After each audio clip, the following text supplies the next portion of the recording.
सिलीगुड़ी में सब्जियों के बढ़ते दामों पर कड़ी कार्रवाई। टास्क फोर्स ने की छापेमारी। बाजार में सब्जियों के दामों में आग लगी हुई है। इससे मध्य वर्ग के लोगों को काफी परेशानी का सामना करना पड़ रहा है। आखिरकार मेयर के आदेश के बाद टास्क फोर्स ने उस कीमत पर लगाम लगाने के लिए शहर की निगरानी शुरू कर दी।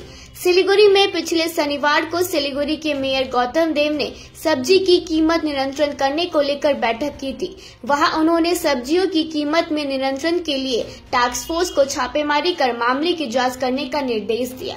उसी के तहत टास्क फोर्स के अधिकारियों ने सोमवार को ऑपरेशन शुरू किया। टास्क फोर्स ने सोमवार को सिलीगुड़ी विधान मार्केट में अभियान चलाया। साथ ही थोक बाजार और खुदरा बाजार में सब्जियों की कीमतों के बारे में पूछताछ की। इस दिन टास्क फोर्स के अधिकारी विधान मार्केट गए और वहां के व्यापारियों से बात की। नाम হচ্ছে অনুপম মৈত্র, কৃষিজ বিপণন আধিকারিক দার্জিলিং আর সচিব শিলিগুড়ি নিয়ন্ত্রিত বাজার সমিতি।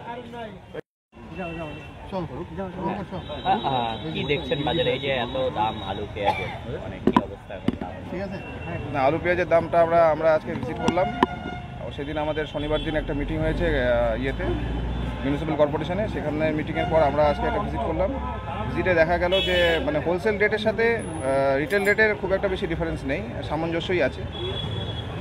অনেক সময় অভিযোগ হচ্ছে যে টাস্ক ফোর্স চলে যাওয়ার পর আবার দাম বেড়ে যাচ্ছে।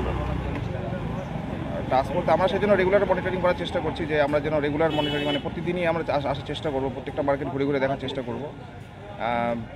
আলু আর পেঁয়াজ আর টমেটো এগুলো ছাড়া বাদবাকি শীতের সবজি ওঠার পরে প্রত্যেকটা জিনিসেরই দাম কিন্তু কমে গেছে। হ্যাঁ, মানে আলু পেঁয়াজ আর এটা নিয়ে অভিযোগ ছিল কিছুটা, আর কিছুটা হচ্ছে আরও কিছু রসুন এসব নিয়ে একটু ইয়ে ছিল, কিন্তু বাদবাকি সব জিনিসেরই দাম কিন্তু শীতের সবজি ওঠার পরে কমেছে। হ্যাঁ, অভিযান কন্টিনিউ আছেই, আমাদের অভিযানটা বহুদিন ধরেই কন্টিনিউ আছে। এবার আমরা এখন চিন্তা করছি যে আমরা মাঝখানে গ্যাপ না দিয়ে রেগুলার ভিজিট করবো।